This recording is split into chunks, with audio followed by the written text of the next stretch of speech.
이탈리아 밀라노의 중심부인 센트로 디 밀라노. 죽기 전에 한국에 다시 한번 가보고 싶구나. 그 친구들은 잘 지내고 있는지 궁금하기도 하고. 이탈리아 내에서도 가장 부유한 도시로 알려진 센트로 디 밀라노의 한 대저택에서는 연세가 지긋한 노인이 자식들을 한자리에 모아놓고 무언가 이야기하고 있습니다. 그런데 무슨 일인지 평온한 노인과는 다르게 자식들의 표정은 사뭇 이질감이 느껴집니다. 얼마 후 노인은 아들과 꿈에 그리던 한국으로 여행을 가게 되는데 그곳에서 노인은 현대판 고려장이라고 할 만한 일을 당하게 됩니다. 그리고 그 이후에 노인은 충격적인 사실들을 알게 되었다고 하는데요. 도대체 이탈리아 노인에게는 무슨 일이 있었던 것일까요? 너희들이 나중에 내 나이가 되어보면 이 아비의 뜻을 조금은 이해할 거다. 나는 그 누구보다 너희들을 사랑한단다. 세상 무엇과도 바꾸고 싶지 않을 만큼 말이다. 내가 너희들에게 돈 대신에 자립할 능력을 길러주는 것은 모두 너희들을 위한 일이다. 제가 젊은 시절 눈에 넣어도 아프지 않을 두 아들에게 늘 하던 말이었습니다. 어느새 70대 할아버지가 되어버린 저였지만 그때의 기억들이 생생하군요. 저는 젊은 시절 몹시 가난하고 어려운 시절이 있었습니다. 그런데도 저는 포기하지 않았고 무역 사업을 시작해 지금의 자산을 만들어냈습니다. 지금 제가 사는 곳이 센트로 디 밀라노라는 것만 보아도 잘 알 수 있는 대목이지요. 센트로 디 밀라노는 이탈리아 내에서도 가장 부유한 도시로 알려져 있을 만큼 부자들만 사는 동네니까요. 나이를 먹으면서 70대가 된 지금은 사업의 일선에서 물러나 은퇴하여 장성한 자식들을 바라보며 행복한 여생을 살고 있습니다. 그런데 최근 들어 한국의 옛 친구들이 보고 싶어졌습니다.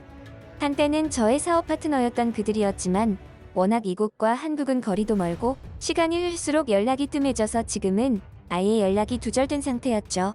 그들은 제가 사업을 하던 초창기에 많은 도움을 주었던 친구들이었습니다. 저와는 나이도 비슷해서 같이 아주 친하게 지냈었죠. 나이가 들다 보니 아마도 그런 옛 추억들이 떠올라서 그런가 봅니다. 하지만 나이 들어서 그런 외국에 혼자서 가는 것도 쉽지 않고 하다 보니 생각만 하고 있을 뿐이었죠. 지금은 장성한 자식들이 열심히 살아가는 모습만 보더라도 충분히 행복했습니다. 그 일이 있기 전까지는 말입니다. 응? 내가 핸드폰을 어디에 뒀었지? 뭐야, 근데 여긴 어디지? 내가 왜 이런 곳에? 최근 들어 저는 이상한 경험을 하고 있었습니다. 휴대폰을 마당에 있는 계집에 넣어둔 적도 있었고 정신을 차려보니 어딘지도 모를 처음 보는 동네에 있었던 적도 있었죠. 아주 불길한 생각에 사로잡힌 저는 곧바로 병원을 방문했고 아니나 다를까 의사 선생의 말을 듣고 기어이 올 것이 왔다고 생각하게 되었죠.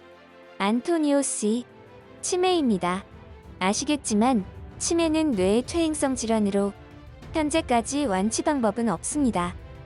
내가 치매라니? 그런 건 다른 사람들에게만 있는 일인 줄 알았는데 처음에는 지금의 상황이 믿기지 않았습니다.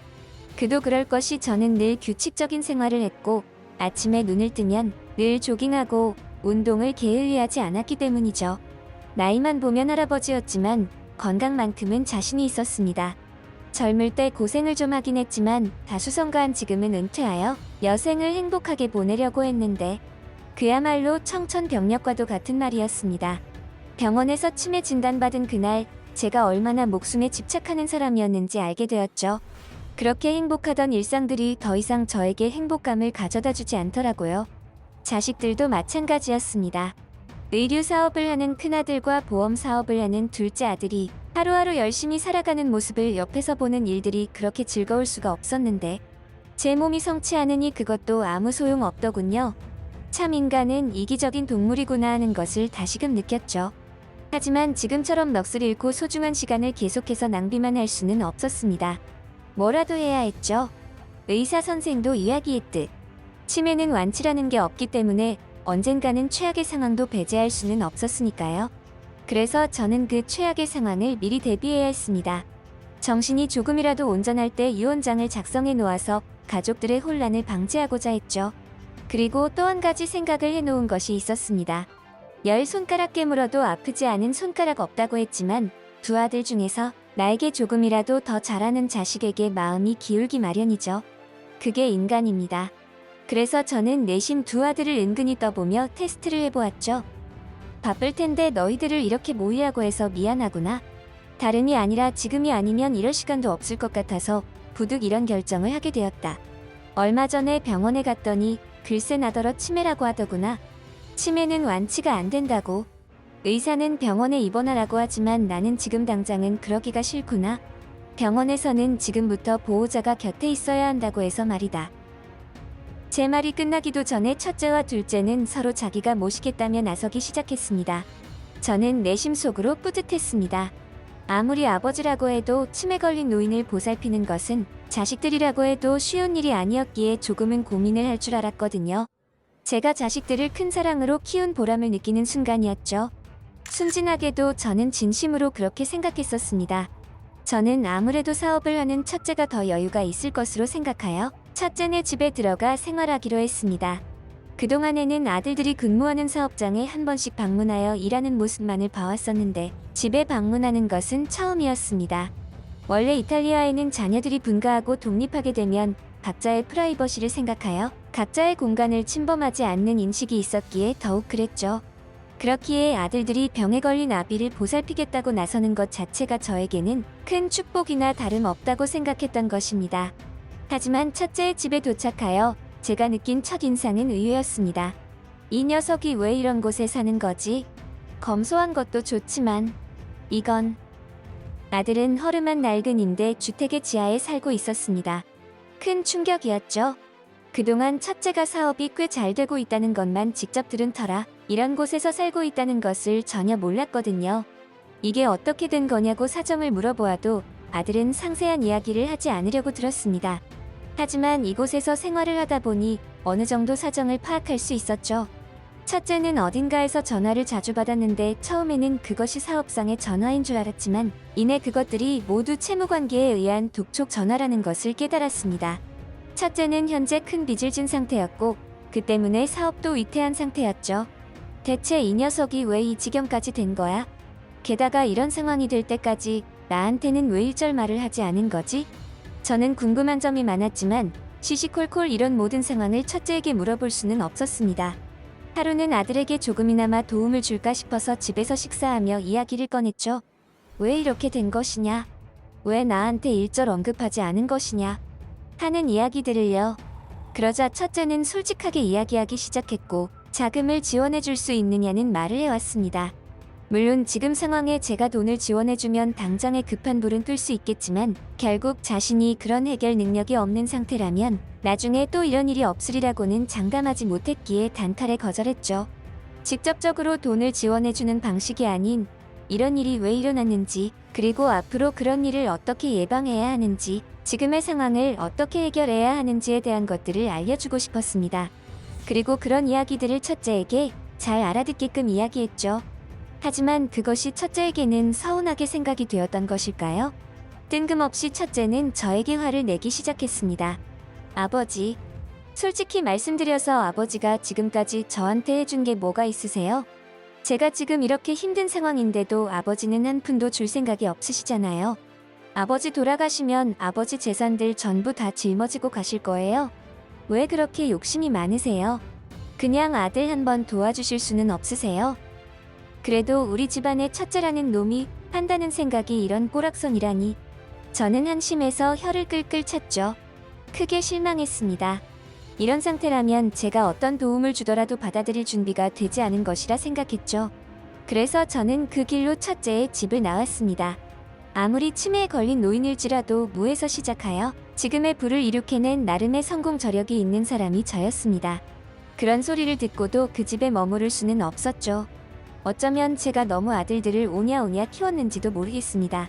저는 나름대로 자식들이 저처럼 자수성가까지는 아니더라도 최소한의 사회에서 홀로 설 수 있기를 바랐습니다.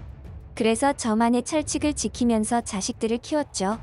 그 중 하나가 바로 자식들에게 교육을 제외한 일체의 금전적인 지원을 하지 않는다는 것이었습니다. 자고로 돈이라는 것은 스스로 벌 수 있는 능력과 자격이 되었을 때 비로소 다가오는 것이라는 걸 굳게 믿었기 때문이죠. 그 이전에는 밑 빠진 독에 물을 붓는 거와 다를 바가 없다고 믿었습니다. 아마도 그런 저의 교육 철칙 때문에 첫째는 쌓인 게 많은 듯 싶었죠. 그렇게 저는 첫째의 집에서 나와 둘째의 집으로 들어갔습니다. 제가 첫째의 집에서 나온 사실을 어떻게 알았는지 곧바로 둘째가 저를 데리고 자기 집으로 데리고 가더군요. 제가 모시겠다면서 말입니다. 한편으로는 이 녀석들에게 어떻게 철이 들게 할까 하는 생각을 했습니다. 이런 식이면 내가 죽고 없을 때 무슨 일이 벌어질지 안 봐도 비디오처럼 장면들이 스쳐 지나갔으니까요. 둘째도 첫째처럼 제가 모르는 특별한 사정이 있는 건 아닐까 해서 살짝 걱정도 들었으나 둘째의 집에 들어서는 순간 일부분 그런 의심은 사라졌습니다. 첫째의 집과는 다르게 깔끔하고 고급스러운 느낌의 집안 분위기에 안심했죠. 하지만 둘째의 집에서 지낸 지 2주 정도 되었을 때 저는 다소 불편한 무언가를 느꼈습니다. 둘째 녀석이 자꾸 저에게 서류를 들이밀었기 때문이죠. 다름 아닌 보험 서류였습니다. 아버지, 그러니까 제가 예전에 보험 가입을 해두시라고 했잖아요. 그때 제 말 듣고 가입했으면 지금쯤 돈도 많이 받을 수 있는데 지금이라도 노인 보험 몇 가지만 드시죠. 치매 걸린 노인은 원래 보험에 가입해주지도 않아요, 아버지. 저니까 해드릴 수 있는 겁니다. 오죽하면 제 아비에게 보험 장사를 하려고 할까 싶어서 치근한 마음이 들었습니다. 그래서였을까요? 저는 평소에는 하지 않던 짓을 해버렸죠. 직접적으로 돈을 주는 건 아니니까 제 원칙에 어긋나는 일이라고는 생각하지 않았습니다. 둘째가 추천하는 보험 몇 가지 서류에 사인을 해버렸죠. 어쩐 일인지 그 이후로 저는 급격하게 상태가 안 좋아졌습니다. 간헐적으로 나타나던 치매 증상이 하루에도 몇 번씩 나타나기 시작했고 심지어 집 주소도 기억이 나질 않은 적도 많았죠. 하지만 이 또한 저에게 내려진 운명이라 생각하고 마음의 준비를 했습니다. 그로부터 약 2년이 지났을 때입니다. 둘째 녀석이 저에게 느닷없이 여행을 가자고 하더군요. 이번에 사업 성과가 좋아서 며칠 휴가를 내게 되었다면서 아버지 상태가 더 안 좋아지기 전에 가보고 싶어 했던 한국에 한번 가자고 말입니다. 그래도 막내라서 그런지 첫째보다는 훨씬 살가운 면이 있는 아들이었습니다. 그렇게 저는 둘째와 함께 한국 여행을 가게 되었습니다. 한국에는 여러 가지 볼거리와 관광 장소들이 존재했지만 저희가 방문한 곳은 다름 아닌 부산이라는 바닷가 동네였습니다. 과거 제가 젊은 시절 사업을 위해 한동안 머물렀던 동네였지요. 이곳에는 많은 추억이 있는 곳이었습니다.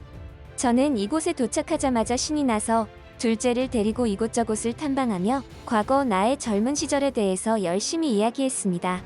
힘들고 어려운 시절, 돈이 없어 한 푼이라도 아껴야 했던 그 시절에 한국인 파트너 친구들이 기운내라며 한턱 냈던 돼지국밥집은 아직도 운영 중이었습니다. 그곳에서 국밥에 소주를 곁들여 먹기 위해 들어가려고 했습니다. 그런데 무슨 일인지 둘째 녀석이 갑자기 속이 안 좋다면서 약국에 다녀오겠다고 하더라고요. 그래서 저는 혼자 국밥집에 들어가 돼지국밥 한 그릇과 소주를 시켜서 옛 추억을 떠올리며 즐거운 식사를 했습니다. 식사를 마친 저는 약국에 간 둘째를 기다리며 근처의 바닷가를 거닐고 있었습니다. 그런데 하필이면 여기가 어디지? 이탈리아에 이런 곳이 있었나? 왠지 모르겠지만 이곳도 참 괜찮은 곳 같군. 어딘지는 모르겠지만 정겨운 곳이야. 그곳에서 또 치매 증상이 나타나고 말았죠. 그런 생각을 하던 저는 점점 더 인적이 드문 곳까지 가게 되었는데 갑작스럽게 추위를 느껴서 바닷가의 방파제 같은 곳에 있는 바위 틈 사이로 추위를 피해 그곳에 숨었습니다. 그리고 제가 다시 기억을 되찾았을 때는 한국의 경찰서 아니었죠. 그곳에는 처음 보는 한국 경찰들이 저를 향해 이것저것 질문을 던지고 있었습니다. 알고 보니 저는 그곳에서 깜빡 잠이 들어버렸고 바닷가인데다 겨울이라 기온이 점점 낮아지고 있어서 여차하면 동사를 할 수도 있는 상황이었습니다. 그런데 CCTV를 보던 경찰관이 저를 발견하고 이대로 두면 얼어 죽을지도 모른다는 생각에 이곳까지 데려왔다고 했죠. 더욱 놀라웠던 것은 저와 같이 한국에 왔었다고 생각했던 둘째는 한국 부산 어디에도 없었습니다. 마치 처음부터 저 혼자 이곳을 오기라도 한 것처럼 말이죠. 결국 저는 그곳 경찰서에서 경찰관들의 배려로 식사까지 한 뒤에 잠시였지만 한국의 요양병원까지 인계되어 가게 되었습니다. 그리고 얼마 후 건강을 되찾은 저는 다시 이탈리아로 돌아올 수 있었죠. 아무리 생각해도 그 먼 곳까지 저 혼자 갔다는 사실이 믿기지 않아서 나중에 몰래 확인해 보았더니 티켓을 예매할 때 둘째 아들의 이름이 아닌 다른 이름으로 티켓이 예매되었다는 사실을 알게 되었습니다. 그 이름을 추적한 결과 역시나 그건 둘째 아들이었습니다. 둘째의 여권에는 명백하게 도장이 찍혀 있었죠. 즉, 둘째가 저를 고의로 그곳에 버리고 간 것이라는 것을 알게 되었고 한동안 큰 충격에 두문불출하게 되었습니다. 얼마 후 모든 마음의 정리를 끝내고 저는 다시 한번 한국행 비행기에 몸을 실었습니다. 그리고 지금은 한국의 한 요양원에서 나의 사업 파트너이자 친구들과 그곳에서 하루하루 즐거운 여생을 살아가고 있지요. 사실 그때 한국 요양원에 잠시 머물렀을 때 이미 친구들과 재회했습니다. 저마다 다른 질병과 사연으로 그곳에 머물고 있다고 했죠. 이봐 킴, 나 이제 한국말 잘하지? 이 나이 먹고도 외국어를 마스터하는 거 보면 나도 아직 쓸만한가 봐. 내가 평생을 살아보니 이제야 알겠어. 자식들 키워봐야 아무 쓸모 없다는 말이 너무 이해돼. 이럴 줄 알았으면 조금 더 젊었을 때 나를 위해 살아볼 걸 하는 마음이 들기도 해. 가족도 좋지만 내가 병들어 버리면 그게 다 무슨 소용인가 말이야. 아들놈들이 그렇게 탐내는 내 돈은 단 한 푼도 그놈들에게 돌아가지 않을 거야. 이미 그렇게 해두었지. 내가 땅속에 묻히면 이곳 한국에 모두 기부될 거야. 자네도 이해하지? 내가 이럴 수밖에 없다는 거. 지금까지 한국의 흥미롭고 감동적인 소식을 전하는 월드맵튜브였습니다. 이탈리아 남성 안토니오 씨의 사연 어떠셨나요? 오늘도 가족들을 위해 고군분투하시는 한국의 가장들에게 존경심을 표합니다. 적어도 오늘만큼은 가족들이 아닌 여러분 본인을 위한 시간을 가져보는 건 어떨까요? 여러분들은 어떻게 생각하시는지 의견을 남겨주세요. 구독과 좋아요는 영상을 제작하는 데 큰 힘이 됩니다. 끝까지 시청해주셔서 감사합니다.